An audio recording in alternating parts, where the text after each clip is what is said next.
for that episode. It's like, okay, now you gotta do another one. Okay, here's another one.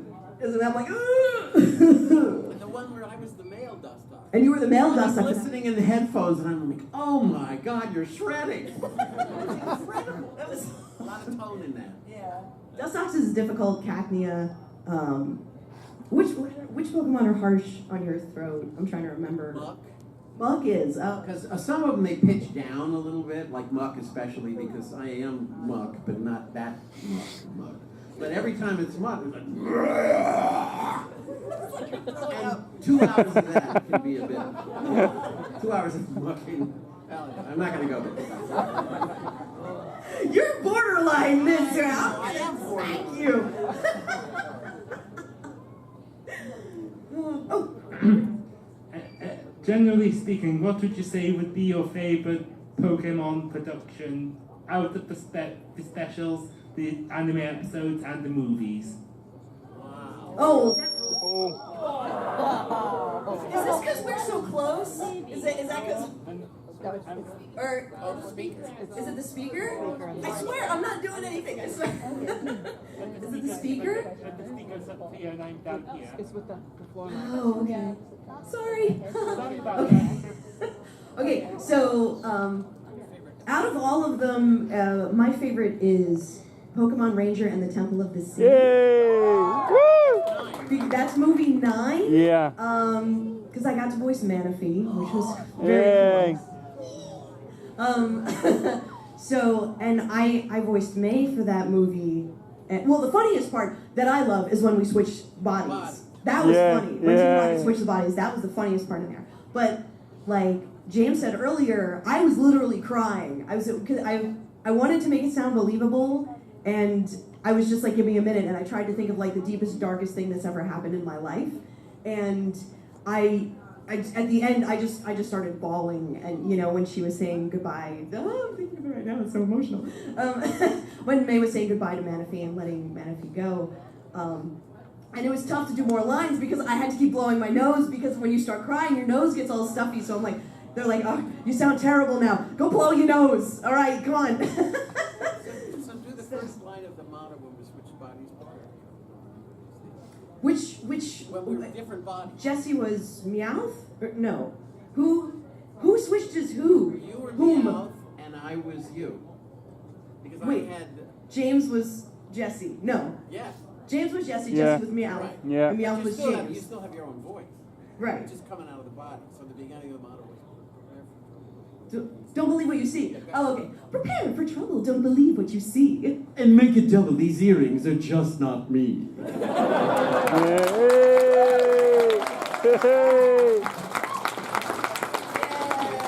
You wrote that, right? You wrote that. That was great. That was awesome. Oh, what's your favorite?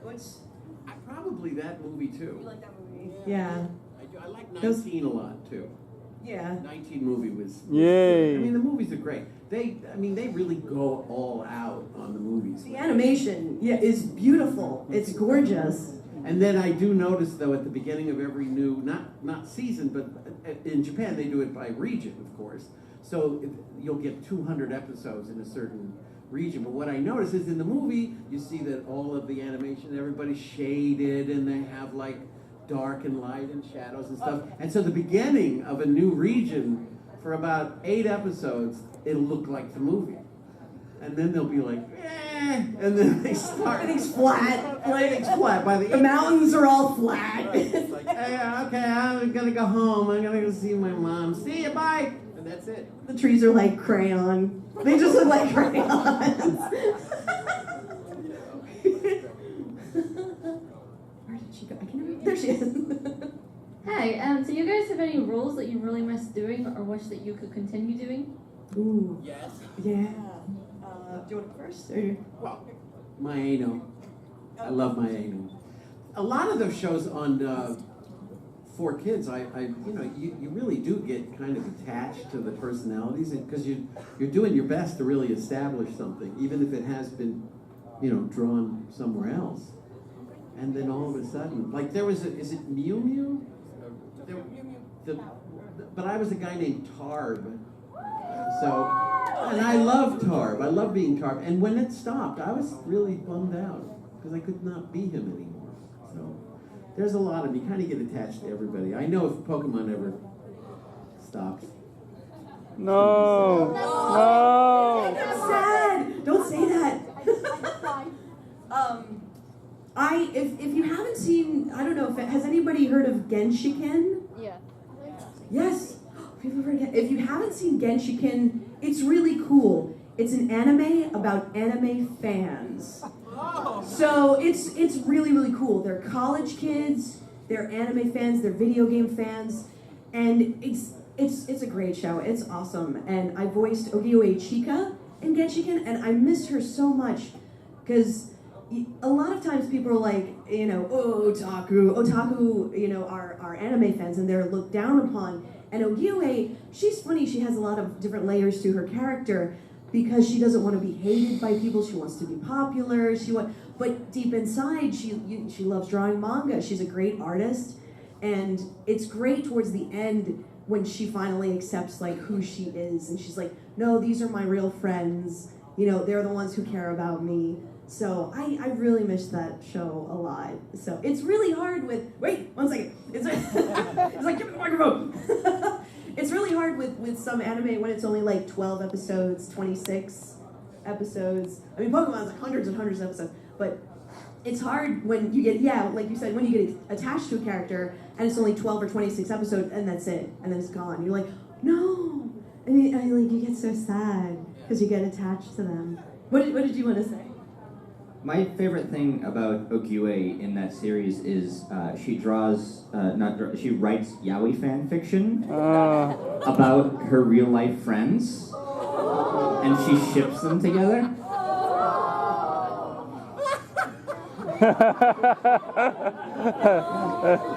I was trying to keep this clean. Thank you. Notice it's the ladies that try to keep everything clean, and the men are trying to ruin it for me. Stop it. Oh, favorite. Oh, or do you have a? You said your character. Who's your? That was that guy. But Tarb's not my favorite. I mean, my overall favorite, and it's because you know I'm selfish. James and Meowth get great jokes. Pardon me, I don't mean to toot my own horn, but to be able to write that and know that I get to go in and voice it it's a blessing. I'm really grateful for that. So that's really fun. I enjoy that a lot, more than anything. Oh, she's here right there. Out of all of the Pokemon, which one is your favorite? Oh, I love All of the Piplup. regions. Piplup is my favorite. I love it. So here's a weird reason why. So I'm a Scorpio, and a Scorpio is a water sign, and Piplup is a water Pokemon. I'm a crazy person. So no. Piplup's just really cute. I love Piplup. Well, I think Carnivine's my favorite because he was such a sweetheart, but Turtwig is right up there. I love Turtwig. And I have a little, well, you have it, Martha. It's a little plushie. And when you press its paw, Turtwig goes, and then you press it again and it goes, so it's like please and thank you. And because I did that, then I did Groddle, and then I did Torterra. And Torterra's still around. He's got the tree growing out of his back. I mean, how can you complain about having a tree growing out of your back? But Carnivine was just he was like James. That's probably the other thing, is personality-wise, they're the same. And he was always really happy and happy. And poor James get bit on the head, but he was a sweetheart. He looked like in States, I know you have it here, but in McDonald's, there used to be a character, I don't know if they do anymore, called Mayor McCheese. Yeah. He always looked like a moldy Mayor McCheese, because he was all green and he only had like 3 teeth. So, there you go. I'm over here now, but looking at the time, we only have a couple of minutes left, so I'm going to give one last quick question to over here, and we have to make it last, but if you guys are still signing, maybe you'll take questions at the signings as well. Oh yeah, we'll be here tomorrow, like all day. We'll be here tomorrow. Yeah, it's I don't think we're flying back until Monday, so we'll be here all day tomorrow. If you have any questions, I'm going to do a thing at, I think it's 1:30 on script writing, on adapting, and I'm going to hopefully show you what I start with and end up with, and show you the documents, how it changed. Yeah, it's in here. I believe it's in here. So. Okay, so one quick question from this guy, and then that's going to be it. Hello. One question, possibly a request, but Giovanni being a multi-billionaire, do you think nobody in Team Rocket might think, hey, why don't we buy some AK-47s or Uzis? How do you think Justin James would sound like holding Nash at gunpoint for the Pikachu? I'm not answering it. You can. You know, the funny thing is, James' family has more money than God. You know, there was the one episode where he had to go give Chime Echo to Nanny and Pop Pop, so they go to one of the summer cabins, which was a mansion, and the thing is, they're loaded, so they could do anything they want, but he gives all that up. They would never do that kind of stuff. Meowth might think about it. He's pretty good at building bazookas, and right, he wants to blow the boss's poison to kingdom come.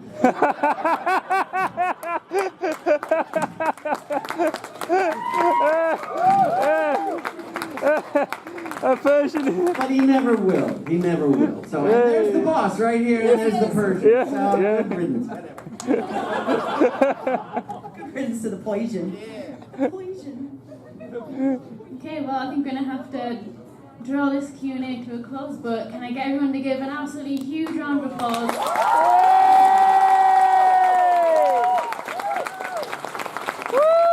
Thank you for coming to SunnyCon. Thank you so much for having us here. Thank you very much, and hope to see you all tomorrow too. Okay, right, I think we are now closing, because it is 6.